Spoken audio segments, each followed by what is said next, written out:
Bem, pessoal, boa tarde para vocês, boa noite, bom dia no seu horário que vocês estarão assistindo essa aula, mas essa aula é de revisão de farmacocinética, tá? Que é o último tópico nosso que cairá na nossa prova, tá? Da primeira verificação. Então, começando a revisão dela, a farmacocinética nada mais é que o movimento do fármaco pelo nosso organismo, ou seja, é o percurso desde o momento que o fármaco ele é absorvido até ele ser totalmente distribuído e biotransformado nos órgãos de biotransformação para finalmente ser excretado. Desta forma, a farmacocinética ela estuda de forma quantitativa esta cronologia que é analisada dentro dos quatro processos que eu acabei de mencionar para vocês: o processo da absorção, o processo da distribuição, o processo da biotransformação e o da excreção aqui. Lembrando que, lembrando que quando nós falamos de farmacocinética, nós estamos falando do fármaco em si, aonde esse fármaco ele é estudado dentro da farmacocinética desde o momento, ou seja, desde a escolha do tipo da via de administração até dentro dos quatro processos já mencionados para vocês. E aqui nós temos a concentração desse fármaco que se faz presente no seu local, tá? Além disso, quando nós falamos em organismo, nós estamos falando de um outro processo que é a farmacodinâmica, tá? Que estuda aqui o local de ação, o mecanismo de ação e os efeitos resultantes deste mecanismo de ação quando ocorre principalmente o quê? Quando ocorre principalmente uma interação entre o fármaco e o seu receptor.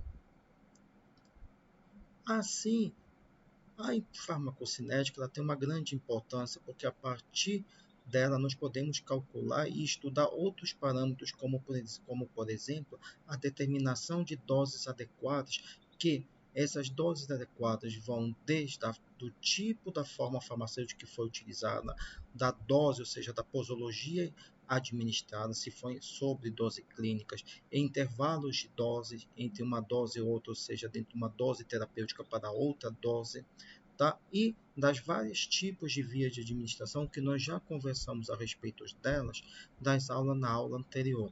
Além disso, o estudo da farmacocinética me faz com que eu consiga também fazer ajustes de doses e, a partir de respostas inesperadas, tá? Ou seja, a ausência de efeitos terapêuticos e efeitos colaterais, eu consiga também ajustar esta dose para que essa resposta deixe de existir, ou seja, ela deixe de ser inesperada e se torne uma resposta eficaz. Além disso, a farmacocinética faz com que eu compreenda o efeito e a ação das drogas, dos fármacos, sobre o nosso organismo, fazer estudos comparativos destes fármacos, um por um, tá? A respeito dos quatro processos já mencionados. Além disso, em posologias especiais, em situações especiais, onde pacientes se apresentem com patologias especiais, como, por exemplo, pacientes renais, cardiopatas, pacientes que já apresentem alguma deficiência genética ou outros, tá? Nós conseguimos aqui determinar posologias, doses adequadas para esses tipos de paciente. Além disso, a próprio estudo e a pesquisa da farmacocinética aqui, ela me ajuda também ao que a identificar aspectos, tá, inseridos nela para novos fármacos ou para o desenvolvimento de novos fármacos que surgirão e serão liberados no mercado. Mas, para nós compreendermos essa farmacocinética, nós iremos começar a estudar o primeiro processo dela, que é o processo da absorção. Este processo da absorção ela tem como finalidade nada mais do que transferir o fármaco do local em que ele foi administrado para o interior do nosso organismo, até a corrente sanguínea. Lembrando que aqui este fármaco ele tem que atravessar para ele conseguir chegar à corrente sanguínea, ele precisa atravessar a membrana plasmática ou membrana celular. E lembrem vocês que a nossa membrana, nossa membrana plasmática celular, ela é uma membrana de dupla camada de fosfolipídios, aonde ela é composta por diversos tipos de grupos químicos, sendo que nós temos do lado de fora moléculas que são hidrofílicas e do lado de dentro que nós temos moléculas que são hidrofóbicas. Desta forma, tá? Algumas propriedades são de grande relevância aqui para a natureza do fármaco conseguir atravessar esta membrana, como por exemplo a lipossolubilidade e a hidrossolubilidade. Fármacos que são altamente lipofílicos, ou seja, altamente lipossolúveis, eles têm maior facilidade na penetração para o interior desta membrana, diferente daqueles que são hidrossolúveis, que eles vão ter uma dificuldade maior. A própria estabilidade química, ou seja, fármacos que são ácidos, fármacos que são básicos, eles têm o que? Uma estabilidade ou maior ou menor, dependendo do seu grau de acidez ou de seu grau de alcalinização. O próprio peso molecular, moléculas que são fármacos que apresentam peso molecular, tá? Ou seja, peso molecular pequeno, eles têm maior facilidade do que aquelas moléculas que apresentem um peso maior, que precisam ter auxílio de transportadores para facilitar a entrada. A carga elétrica também é importante aqui, a carga elétrica, por quê? Porque dependendo do grau de ionização, tá? Pode haver maior liberação de energia e de elétrons aqui, que faça com que essa molécula do fármaco ela seja mais facilmente ionizada ou não. E sendo mais facilmente ionizada, ela consegue ser mais facilmente inserida pela membrana, ou seja, ela consegue atravessar mais facilmente esta membrana. A própria forma farmacêutica, comprimidos, dragas, que nós já conversamos, eles precisam sofrer processos não somente de desintegração, como de dissolução, que fazem com que eles demorem um pouco a agir sobre o nosso organismo, diferente daqueles que são pela via parenteral, como por exemplo a via endovenosa, que nós explicamos anteriormente na aula passada, aonde eles conseguem penetrar com maior facilidade, sem sofrer o processo da absorção e caindo rapidamente na corrente sanguínea. E a velocidade aqui do fármaco no local de absorção. Isso vai depender muito da dose e da concentração que esse fármaco ele for administrado, porque em doses altas esse fármaco demorará para agir, diferente em doses pequenas, que ele consegue ultrapassar essa membrana com maior rapidez. Desta forma, uma outra característica que está inserida na absorção dos fármacos é o pH e o pKa, ou seja, o pH, o potencial hidrogênico, ou seja, o que está relacionado à acidez e alcalinização do fármaco, e o pKa, que é o coeficiente de partição. Tanto um parâmetro quanto outro parâmetro, eles são de grande importância. Por quê? Porque fármacos que são ácidos, quando colocados em meio básico aqui, ou seja, quando eles atuam sobre um meio que seja o que? Básico, eles ficam mais facilmente ionizados, ou seja, eles conseguem ser mais facilmente absorvidos aqui, eles conseguem passar mais facilmente pela membrana. Diferentemente, se ele for uma substância ácida posta em um meio ácido, em que elas não conseguem ser facilmente ionizadas, ou seja, não há uma ionização, então a absorção fica dificultada aqui. Agora, nos básicos, o que nós observamos? Nós observamos que fármacos de moléculas básicas postas em meio ácido aqui, elas ficam ionizadas, ou seja, elas conseguem penetrar facilmente, diferentemente daquelas moléculas de fármaco que são básicas e que são colocadas em meio básico, que elas não ficam ionizadas, ou seja, elas não conseguem penetrar facilmente pela membrana através dela. Só que para esse fármaco ele conseguir penetrar através da membrana plasmática, ele precisa do auxílio de mecanismos de transporte celulares. E esses mecanismos de transporte celular eles são divididos em dois processos, os passivos e os ativos. A diferença de um para outro são quais? É que nos processos passivos não há um gasto de energia e não há uma interferência da membrana. Ou seja, aqui não há gasto de energia na forma de ATP e a membrana não interfere durante o processo de absorção. E é representado pelos dois seguintes tipos de transportes, pela difusão simples ou passiva aqui. E também temos a filtração. Já nos processos ativos, há sim aqui um gasto de energia e há uma interferência da membrana, ou seja, há gasto de energia na forma de ATP e a membrana interfere nesse processo de transporte.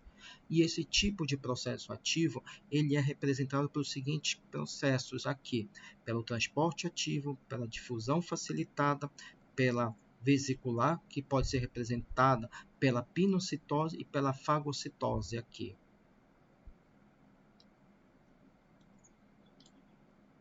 A difusão simples ou passiva, ela tem como característica ser um mecanismo que ela ocorre sempre a favor de um gradiente de concentração, aonde a molécula aqui ela precisa ser uma molécula apolar e apresentar um peso molecular compatível com a bicamada lipídica para conseguir passar e atravessar através dos poros. E além disso, ela tem que ser uma molécula altamente lipossolúvel. Sendo aqui como exemplo, nós temos a filtração, que ocorre através do transporte de partículas sólidas, aonde o soluto passa aqui, aonde o soluto aqui passa em partículas líquidas, que o solvente está dissolvido no solvente, que são partículas líquidas aqui e conseguem ser melhor difundidas pela membrana e conseguem atravessá-la. Então, repetindo, na filtração, na filtração aqui ocorre o transporte de partículas sólidas, que são solutos, que estão dissolvidas ou dispersas em partículas líquidas, no caso o solvente, e consegue atravessar a membrana aqui. O outro exemplo é a difusão facilitada. Na difusão facilitada, nós temos a presença de transportadores de moléculas e aqui não há gasto de energia. Um exemplo para esse tipo de transporte é o que ocorre no transporte da molécula da glicose, que ela consegue atravessar a membrana dos enterócitos através da presença de transportadores, de moléculas transportadoras que facilitam seu transporte através dela. Agora, falando dos transportes ativos, onde há uma necessidade de uma ligação, que é um tipo de ligação reversível com uma proteína transportadora, e ela vai sempre ocorrer contra um gradiente de concentração. Nos transportes passivos que nós falamos anteriormente, eles vão a favor do gradiente de concentração, mas aqui no transporte ativo não. Aqui há um gasto de energia, por quê? Porque essas moléculas que têm o papel de transportar, que no caso são as proteínas transportadoras, elas vão contra um gradiente de concentração.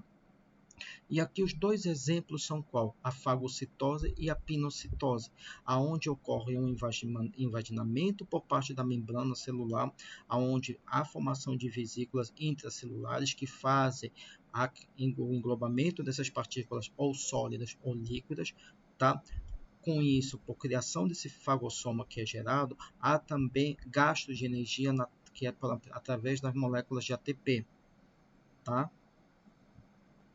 E aqui não há presença dos transportadores. O primeiro exemplo de absorção é o que ocorre pela absorção pela via oral aqui. Neste exemplo de absorção, alguns fatores influenciam diretamente a absorção dos fármacos pela via oral, sendo os principais quais? As microvilosidades, que estão presentes principalmente na parede do trato gastrointestinal, que facilitam o contato com o fármaco e facilitam a sua absorção. O próprio pH e o pKa, que nós já explicamos anteriormente.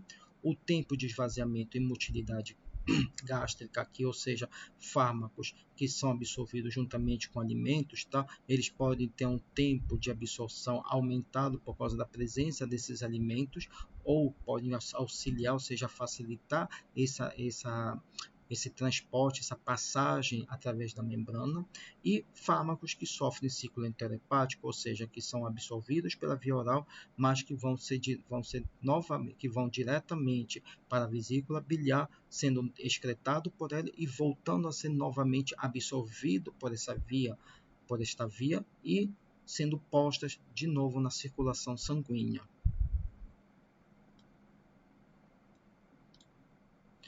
E no que concerne a parte da via da absorção oral, nós temos o que chamamos de biodisponibilidade, que nós já vimos em aulas passadas, que é a proporção, ou seja, a concentração do fármaco que chega até a corrente sanguínea. E ela se faz muito presente aqui na absorção da via oral. Por quê? Porque a dose, ou seja, a concentração que é absorvido pela via oral desse fármaco, tá? Vai chegar numa concentração, vai chegar numa biodisposição, tá? À corrente sanguínea, e essa quantidade que chega à corrente sanguínea é a quantidade ou a concentração que vai direto se ligar aos sítios de ligação. Sendo que na biodisponibilidade existem alguns fatores, tá, que influenciam ela diretamente, como principalmente as características do fármaco, o tipo da forma farmacêutica, interação com outros alimentos, tá, e características do paciente. Cada uma delas tem uma característica peculiar aqui. Na característica do fármaco, eu posso ter inativação, tá, antes da absorção gastrointestinal, eu posso ter uma absorção incompleta. Já na forma farmacêutica, eu posso ter estados físicos da droga, do fármaco, seja moléculas sólidas, elas demoram um tempo para serem desintegradas e totalmente dissolvidas, tá, no meio em que elas vão ficar, no meio em que elas vão ser absorvidas. Tá? A própria interação com outras substâncias, principalmente alimentos, e mais interessante aqui, a interação com outros fármacos, tá? Podem fazer com que essa biodisponibilidade do fármaco ou ela seja aumentada ou ela seja diminuída. E a própria característica do paciente, ou seja, aqui nós podemos estar falando de diversas características que estão intimamente ligadas ao paciente, que vão desde o pH gastrointestinal desse paciente até, tá, a função hepática ou o perfil genético desse paciente, que pode dificultar essa biodisponibilidade ser posta diretamente na corrente sanguínea do fármaco. O outro tipo de absorção é pela via respiratória. Lembrando que o sistema respiratório, tá, ele é composto por dois tratos, o superior e o inferior, onde no inferior nós vamos encontrar a árvore brônquica. Aqui se faz a inalação principalmente de partículas sólidas e líquidas, que podem estar presentes e podem ser representadas pelos gases e substâncias voláteis. E aqui três características são de suma importância para a absorção dessas moléculas, tá, pela via respiratória. Primeiro, o tamanho da partícula, ou seja, partículas que são menores, ou seja, menor do que 1 micrômetro, elas conseguem passar facilmente pela cavidade respiratória superior e chegar mais facilmente até a inferior e se alojar diretamente na árvore respiratória. Diferente daquelas que ficam entre 2 a 5 micrômetros, que elas ficam mais aonde? Elas ficam mais presas aqui na região traqueobronquiolar, tá? E partículas acima de 5 micrômetros, elas são o quê? Elas são facilmente eliminadas. Uma outra característica desse tipo de absorção, em referência às moléculas do fármaco, são o que? São a sua lipossolubilidade. Isto por quê? Porque fármacos que são altamente lipossolúveis, eles conseguem fazer, ou seja, eles têm maior penetração, maior absorção pela via respiratória. Agora, não somente da lipossolubilidade se faz valer o fármaco. Por quê? Porque existe também dentro desta lipossolubilidade o que nós chamamos de coeficiente de partição sanguiar, ou seja, é a concentração que está presente esse fármaco no meio, tá? E o quanto dessa concentração que esse indivíduo inalou, tá bom, do meio ambiente, vai chegar até a corrente sanguínea. Desta forma, nós temos dois tipos de fármacos aqui. Nós temos fármacos que podem apresentar um alto coeficiente, tá, de partição, ou seja, eles conseguem passar facilmente, ou seja, eles conseguem se saturar rapidamente no sangue e entrar diretamente na corrente sanguínea, e temos aqueles que apresentam um baixo coeficiente de partição sanguiar, aonde nós observamos que esses fármacos, o que acontece com eles? Pequenas quantidades, ou seja, poucas quantidades desse fármaco são absorvidas e conseguem chegar diretamente à corrente sanguínea. O outro tipo de absorção é a absorção pela pele e pelas mucosas. Lembrando que a pele, a derme, ela é composta por inúmeras camadas, por múltiplas camadas que nós já conversamos, e ela representa 10% do peso corpóreo do indivíduo.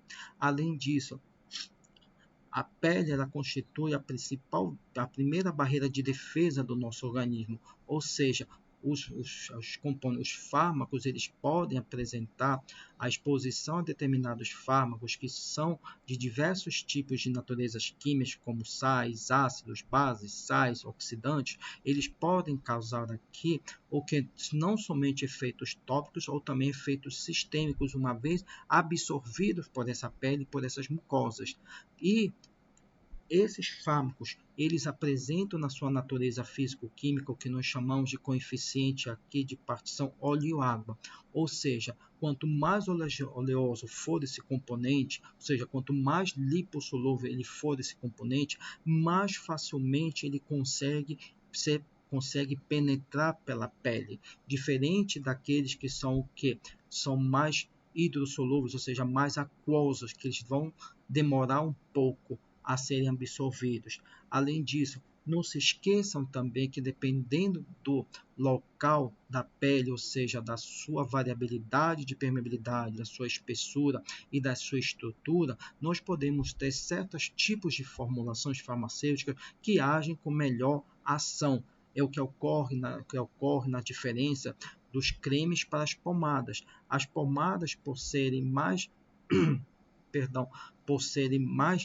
hidrossolúveis, elas conseguem agir em locais da pele que são de espessura mais fina, de uma estrutura mais uniforme, ou seja, ela consegue fazer com que essas moléculas de fármacos sejam melhor absorvidas por elas, diferente dos cremes que eles são de constituição mais lipossolúvel, ou seja, eles atuam em locais onde a permeabilidade ela é mais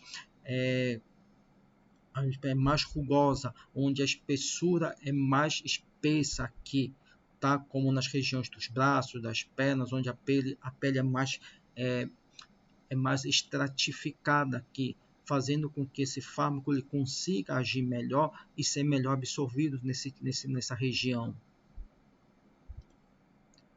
O segundo processo para nós é o processo da distribuição. Neste processo, ele se caracteriza principalmente pelo quê? Pela distribuição do fármaco ao longo da corrente sanguínea ou pela corrente linfática ou por outros fluidos.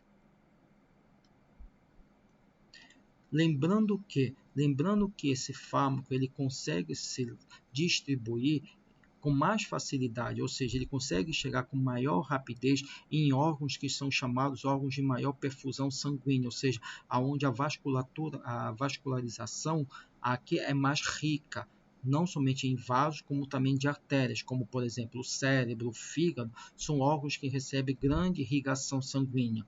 É diferente daqueles que são de menor perfusão sanguínea, aonde a vascularização é menor, ou seja, o número de vasos é menor aqui, ou seja, chega pouco fármaco a esses órgãos, como é o caso dos ossos, da pele.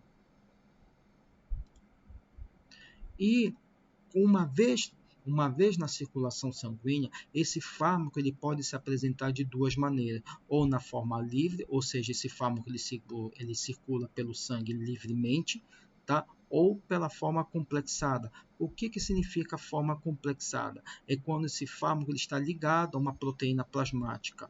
Lembrando que a ligação à proteína plasmática ela pode ser feita por inúmeros tipos de proteína, sendo que para os fármacos a principal ligação se faz pela albumina, que é a principal proteína sérica aqui.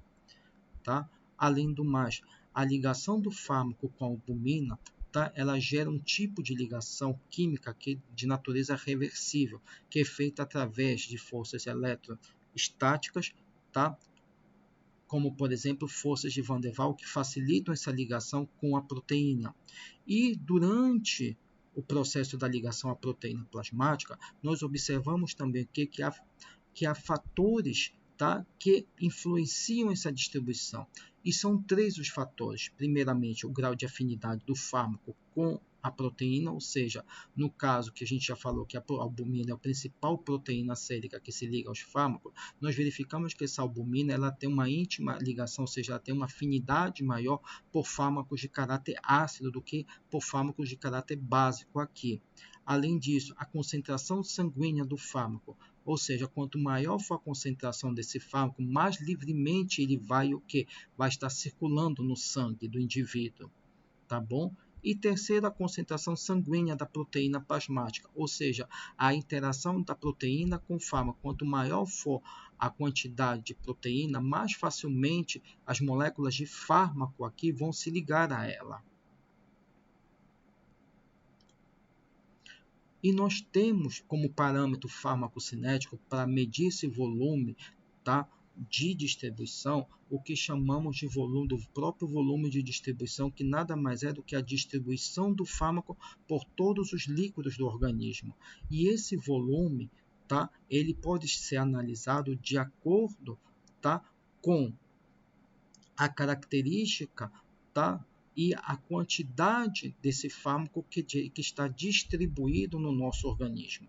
Ele é diferente do volume aparente, que o volume aparente de um fármaco aqui, ele mede a relação da concentração dos tecidos, tá? Ou seja, mede a relação da concentração dos fármacos nos tecidos e a concentração desse fármaco na corrente sanguínea. Tem diferença aqui. Desta forma, nós observamos que fármacos são altamente lipossolúveis, ou seja, eles vão apresentar o que? Um maior volume aparente, ou seja, eles vão ter uma maior relação, ou seja, entre a concentração do fármaco que está presente no tecido com a concentração deste mesmo fármaco que está presente na corrente sanguínea. É diferente daqueles fármacos que já se apresentam ligados, ou seja, que apresentam um melhor volume aparente. Isto porque esses fármacos ligados, uma vez ligados à proteína, essa relação do tecido com o sangue, tá, ela diminui. Isto porque uma vez complexada com a sua proteína, já se entende, tá, que esse fármaco ele vai se dirigir diretamente para os órgãos de biotransformação. E nós também temos, no processo da distribuição, a distribuição desses fármacos para locais especiais, que são as barreiras biológicas, ou barreiras anatômicas também chamadas. E aqui a gente divide essas barreiras em dois tipos. Primeiro, a barreira hematocefálica, que são aquelas barreiras que protegem o sistema nervoso central contra a penetração de agentes tóxicos ou fármacos, tá? E aqui a característica, e por ser pela barreira hematocefálica ser uma barreira altamente seletiva, ela consegue selecionar, tá, fármacos que podem ser de natureza polares, que têm maior facilidade na sua penetração, que também podem ser lipossolúveis, ou que tenham um tamanho, ou seja, um tamanho de partícula menor, como por exemplo a molécula do álcool, ela tem facilidade na penetração sobre essa membrana, sobre essa barreira hematocefálica. O próprio coeficiente de partição óleo-água, ou seja, fármacos que apresentem um elevado coeficiente de partição, aqui, eles conseguem passar mais facilmente pela barreira hematocefálica e serem absorvidos. É o caso de alguns tipos de anestésicos sistêmicos que conseguem penetrar essa barreira, como também fármacos, como por exemplo os próprios barbitúricos, que têm atuação aqui como antidepressivos ou também como anticonvulsivantes. O outro tipo de barreira, a segunda outra barreira biológica, tá, é a barreira placentária, que por estar envolvendo o feto durante o seu desenvolvimento, nós observamos que essa barreira placentária ela recebe vários vasos sanguíneos, tá? E por conta de receber esses vasos sanguíneos, ela se torna altamente seletiva para qualquer tipo de componente, seja substâncias nutritivas e essenciais que são absorvidas para o feto, como também para substâncias que podem se tornar tóxicas, tá, para o indivíduo. Só que diferentemente da barreira hematocefálica, a barreira placentária aqui, ela apresenta reações bioquímicas, tá, que geram pequenos processos de biotransformação, aonde pode biotransformar determinados tipos de fármacos no interior dessa barreira, tá, gerando metabólitos tóxicos que podem causar algum risco, tá, ao desenvolvimento do feto. Tá bom?